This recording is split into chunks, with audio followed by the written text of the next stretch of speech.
ಭ್ರಷ್ಟಾಚಾರವನ್ನು ಒಡೆದೋಡಿಸಲು ಜನರು ಟೊಂಕ ಕಟ್ಟಿ ನಿಲ್ಲಬೇಕು. ಮಳವಳ್ಳಿ ಪಟ್ಟಣದ ಸುತ್ತೂರಿನ ಜಯಂತಿ ಮಹೋತ್ಸವದಲ್ಲಿ ಲೋಕಾಯುಕ್ತ ನ್ಯಾಯಾಧೀಶರಾದ BS ಪಾಟೀಲ್ ಕರೆ. ಪಟ್ಟಣದಲ್ಲಿ ಡಿಸೆಂಬರ್ 19ರಂದು ನಡೆದ ಸುತ್ತೂರಿನ ಆದಿಜಗದ್ಗುರುಗಳ 1066ನೇ ಜಯಂತಿ ಮಹೋತ್ಸವದಲ್ಲಿ ಕೌಟುಂಬಿಕ ಸಾಮರಸ್ಯ ಕಾರ್ಯಕ್ರಮವನ್ನು ಉದ್ಘಾಟಿಸಿ ಅವರು ಸಂದೇಶ ನೀಡಿದರು. ಭ್ರಷ್ಟಾಚಾರವನ್ನು ಬುಡ ಸಮೇತ ಕಿತ್ತು ಹಾಕಲು ಪ್ರತಿಯೊಬ್ಬರು ಟೊಂಕ ಕಟ್ಟಿ ನಿಲ್ಲುವಂತೆ ಕರೆ ನೀಡಿದರು. ವಿಶೇಷ ವರದಿ ಮಾಗನೂರು ಎಂ ಶಿವಕುಮಾರ್.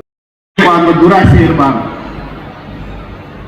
ಇವತ್ತೇನಾಗಿದೆ, ಎಜುಕೇಶನ್ ನಲ್ಲಿ ತಗೊಳ್ರಿ, ಎಕ್ಸಾಮಿನೇಷನ್ ಸ್ಕ್ಯಾಮ್. ರಿಕ್ರೂಟ್ಮೆಂಟ್ ತಗೊಳ್ರಿ, ರಿಕ್ರೂಟ್ಮೆಂಟ್ ಸ್ಕ್ಯಾಮ್.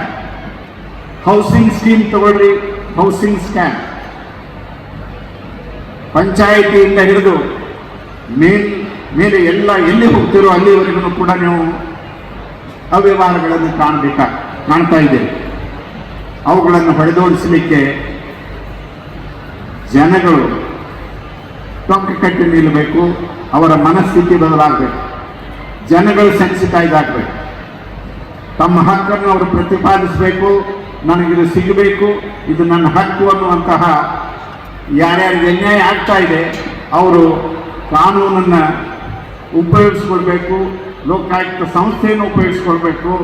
ನಿಮಗೆ ಎಷ್ಟು ಜನರಿಗೆ ಈಗ ಅನುಕೂಲ ಆಗಿದೆ ಅಂದರೆ, ನಾನು ಲೋಕಾಯುಕ್ತ ಆದಾಗ ಬರೀ 8,000 ಕೇಸ್ ಇತ್ತು. ಇವತ್ತು 25,000 ಕೇಸ್ಗಳು ನಮ್ಮಲ್ಲಿ ಬಂದಿದ್ದಾವೆ.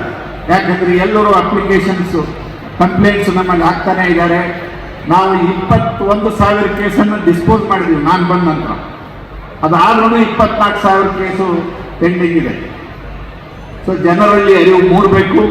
ಹೆಚ್ಚು ನೀವು ಈ ಕರಪ್ಷನ್ ಅನ್ನುವಂಥ ಪಿಡುಗನ್ನು ಒಡೆದೋಡಿಸಲಿಕ್ಕೆ ಮುಂದೆ ಬರಬೇಕು, ಪ್ರಯತ್ನ ಮಾಡಬೇಕು.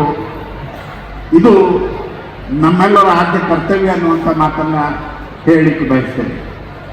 ಕೊನೆಯದಾಗಿ ಇಂಥ ಒಂದು ಅಭೂತಪೂರ್ವ ಸಂದರ್ಭದಲ್ಲಿ ಸ್ವಾಮೀಜಿಯವರು ಈ ಒಂದು ನಮ್ಮ ಸಂಸ್ಕಾರವನ್ನು ಉಳಿಸಿ, ಸಂಸ್ಕೃತಿಯನ್ನು ಬೆಳೆಸಿ, ಜನರಿಗೆ ಆಧ್ಯಾತ್ಮದ ರುಚಿಯನ್ನು ಮುಟ್ಟಿಸಲಿಕ್ಕೆ ಅಭೂತಪೂರ್ವವಾದ ಪ್ರಯತ್ನವನ್ನು ಕಂಟಿನ್ಯೂಸ್ ಆಗಿ ಮಾಡ್ತಾ ಬಂದಿದ್ದಾರೆ. ಅವರ ಈ ಕೊಡುಗೆ ತುಂಬ ಶ್ಲಾಘನೀಯ. ನೀವೆಲ್ಲರೂ ಭಾಗ್ಯವಂತರು. ಇಂಥ ಒಂದು ಸಂದರ್ಭದಲ್ಲಿ ನಿಮಗೆ ಭಾಗಿಯಾಗಲಿಕ್ಕೆ ಅವಕಾಶ ಸಿಕ್ಕಿದೆ. ಇಲ್ಲಿ ಹಲವಾರು ಗಣ್ಯರು ತಮ್ಮ ಮಾತುಗಳನ್ನು ನಿಮ್ಮ ಜೊತೆ ಹಂಚಿಕೊಂಡಿದ್ದಾರೆ.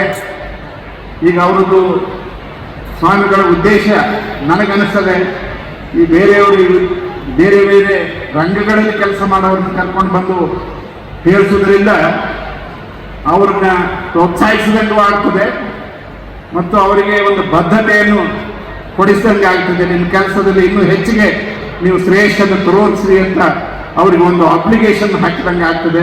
ಅದ್ರ ಜೊತೆ ಅವರ ಅನಿಸಿಕೆಗಳನ್ನು ಮತ್ತು ಅನುಭವಗಳನ್ನು ನಿಮ್ಮ ಜೋಡಿ ಹಂಚಿಕೊಳ್ಳಿಕ್ಕೆ ನಿಮಗೂ ಕೂಡ ಒಂದು ಅವಕಾಶ ಒಡಮಾಡಲಾಗಿದೆ ಅಂತ ನನಗೂ ಭಾವನೆ ಆಗ್ತಾ ಇದೆ.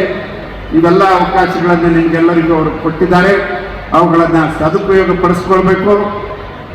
ಇನ್ನೂ ಹೆಚ್ಚು ಸಂಖ್ಯೆಯಲ್ಲಿ ಈ ಬರುವ 2-3 ದಿವಸಗಳಲ್ಲಿ ಭಾಗಿಯಾಗಿ ನೀವು ಇದರಿಂದ ಪೂರ್ತಿ ಒಂದು ಲಾಭ ಪಡಿಬೇಕು ಅಂತ ಹೇಳಿ ನನಗೆ ಈ ಅವಕಾಶ ಕೊಟ್ಟಿದ್ದಕ್ಕೆ ಸ್ವಾಮೀಜಿಯವರಿಗೆ ಮತ್ತು ಈ ಆರ್ಗನೈಸಿಂಗ್ ಬಾಡಿಗೆ ನಾನು ನಮಸ್ಕರಿಸಿ ನನ್ನ